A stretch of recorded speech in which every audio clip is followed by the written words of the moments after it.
Nah, not this one. Platforms. When they used to wear platform shoes. That's why I'm just keeping around all my dad's old clothes, because eventually they're going to come back in again. You never know.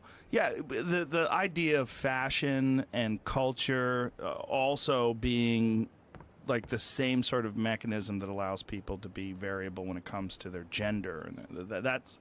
I mean, you actually see there's a study. I thought this was fascinating. There's a study in Britain, or a poll in Britain, about sexual orientation.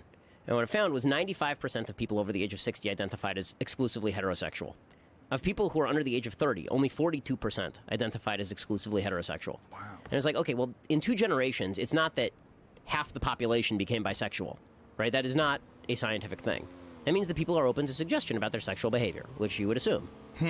Right? So assuming that culture has no impact, and this goes against the whole born this way aspect of even the homosexual rights movement, the gay rights movement, that says, oh, you were born this way. Like, I agree that there's a genetic component to sexual behavior, but the idea that that's why 50% of the UK population has shifted toward, I'm open to anything. Culture has something. 50%? As I say, 95% people over the age of 60, and then 42% of people under the age of 30. Wow. So that's 42% say they're exclusively in the UK? No, 42% people say they're extremely heterosexual. Extremely 40. Say exclusively heterosexual. So 60%, nearly 60%, 58% say that they're on the spectrum but not exclusively heterosexual. That's fascinating. I wonder if they only talk to women who are drunk.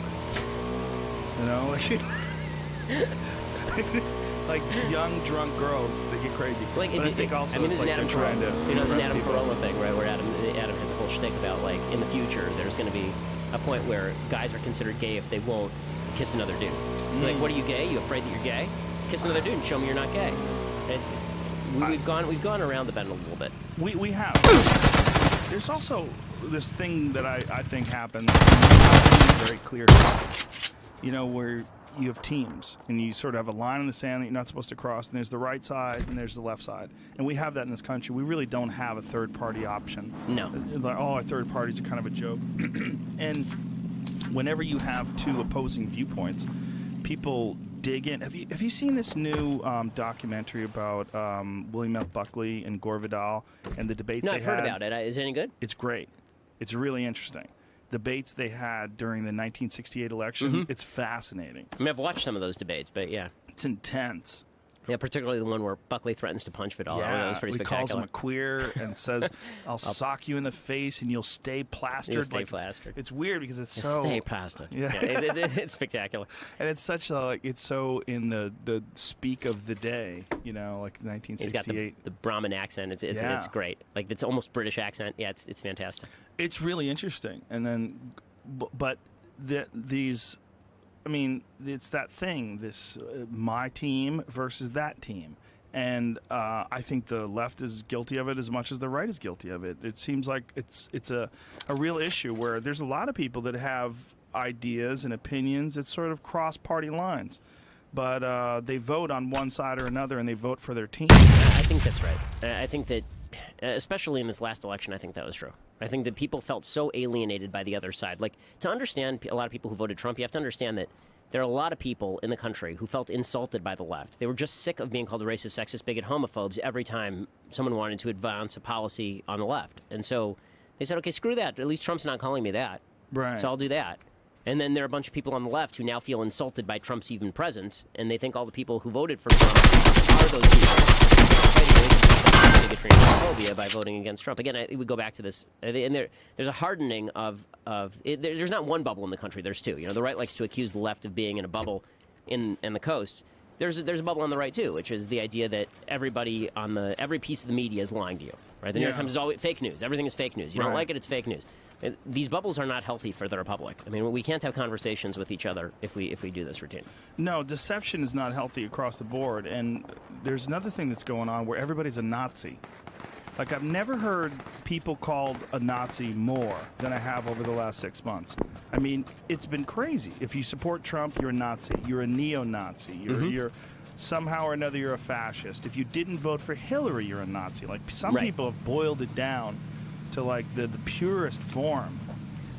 Yeah, I agree. I mean, first of all, it demonstrates tremendous historical ignorance. Forget the Holocaust. Like, you just look at who Hitler was and the policies he promulgated. Like, he was basically He was all over the place. When he wanted to talk to socialists, he was a socialist. When he wanted to talk to capitalists, he was a capitalist. He was a top-down government guy for sure, but he would speak the language of what would be considered the European far right today on a lot of issues. But then he would talk about redistribution of resources and universal health care and all this kind of stuff and removing guns.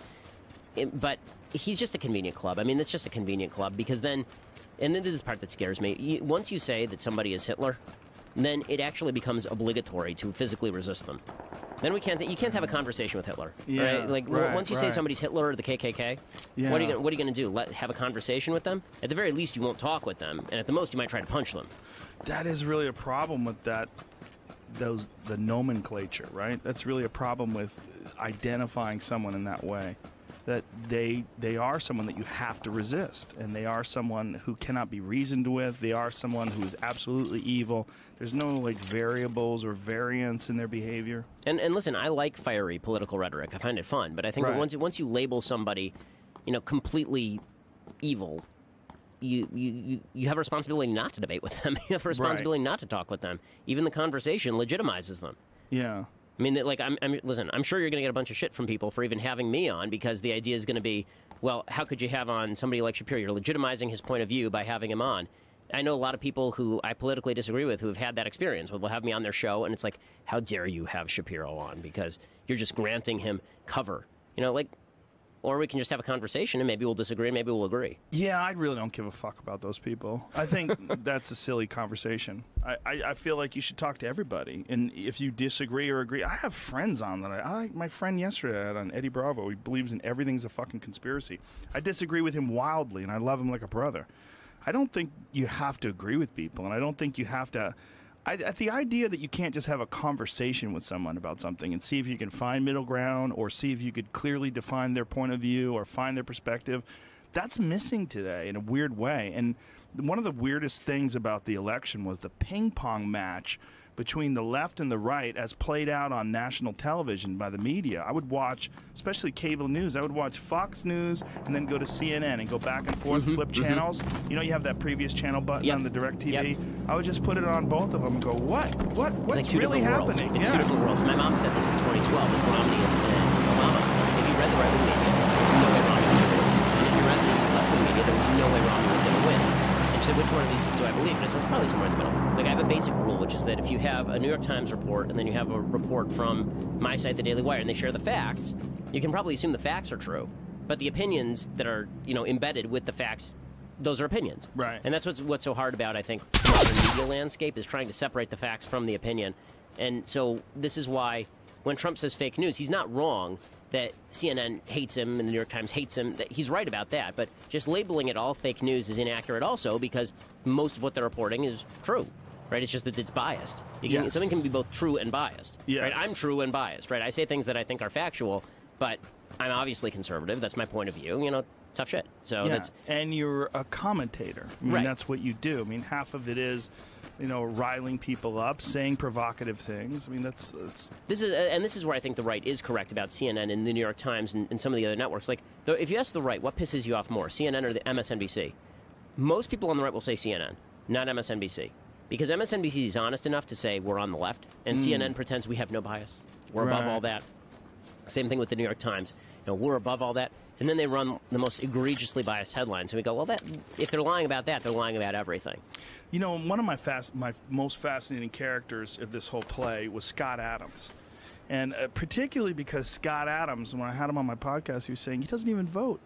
Yeah. And he was like, what I am paying attention to, he goes, I'm a trained hypnotist, and I'm paying attention to the powers of persuasion, and I'm looking at trends, and I'm making some predictions that turned out to be accurate. Mm-hmm. And he's looking at Trump, and he's not talking about Trump in these glowing terms. He's talking about him as being an effective persuader. And he lost millions of dollars because of that opinion. Talking about a guy that he's not even going to vote for.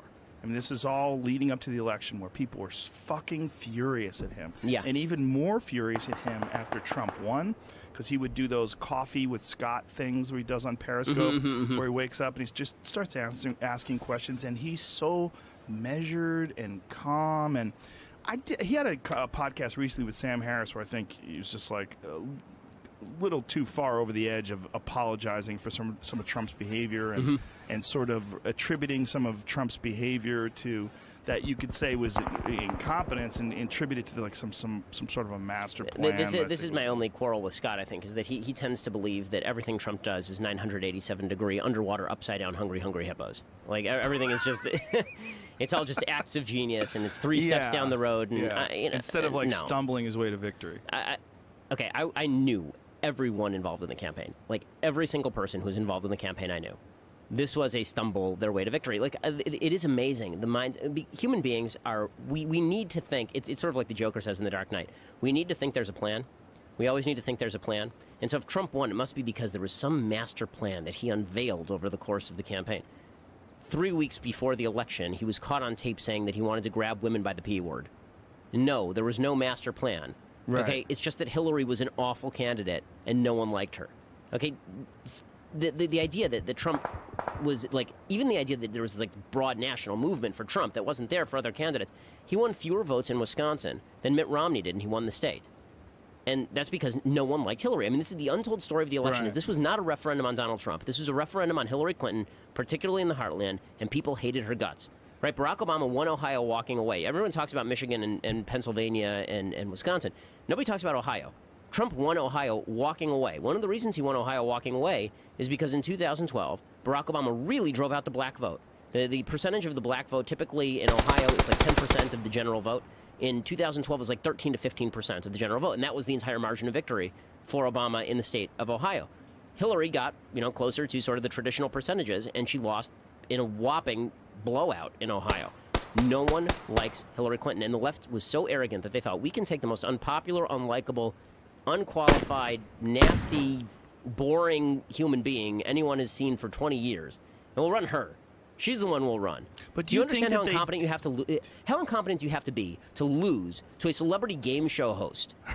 like you have to suck at this in a royal manner. Right, well, I don't know now. Now that I think the floodgates are open, but don't you think Senator Kid Rock, man? Yeah, Kid Rock is going to win. Apparently, he's like way ahead. Well, so he's going to win the primary. If he didn't win the primary, then he would have to run as an independent. Then he'd be Indie Rock, right? Kid Rock is going to win the primary. Oh. Well, we can only hope that once he's in the office, he grows into it and he becomes adult rock. How has Ted Nugent not run for office yet? That's what I want to know. How's he not? Nugent Rock giving a conversation about running for president. And that if the people really wanted it, he would do it. And I was like, oh, good Jesus. I just can't wait for The Rock Oprah. The Rock might win. The Rock might win.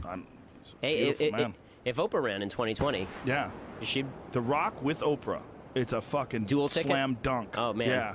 The Rock and Oprah together. So I have this weird idea that we should actually reinstitute a monarchy, and it should just be ceremonial, and they can be a celebrity, right? We'll just make a celebrity monarch. Okay. And that person will just be there to look pretty and be popular. Sort of like the Queen of England. Exactly. But don't really have anything effect on policy. No power, because we keep conflating the presidency with, who actually has to do things. Right. With, people who we want to represent the country. Yeah, we have a popularity contest to see who gets to control the nukes, which is insane. That's pretty wild. That's pretty wild. I think that, this is... We all think in cinematic terms now, and, Hollywood is the dopiest jackasses. I grew up with all these people. Right. These are not people who you want controlling the narrative, and then we're like, you know what, let's take... If Tom Hanks would only run... What makes you think Tom Hanks would be a good president? Did you look at Trump and you went, God, he's doing such a brilliant job. What we really need now is the guy from Castaway. What we need is an actor again. We did well with Reagan. We need another actor. We did great with Schwarzenegger as the governor. At least Reagan was governor for 20 years before he was the president of the United States. I mean, let's put him through the ringer. I mean, Schwarzenegger proved in 8 years that he was not capable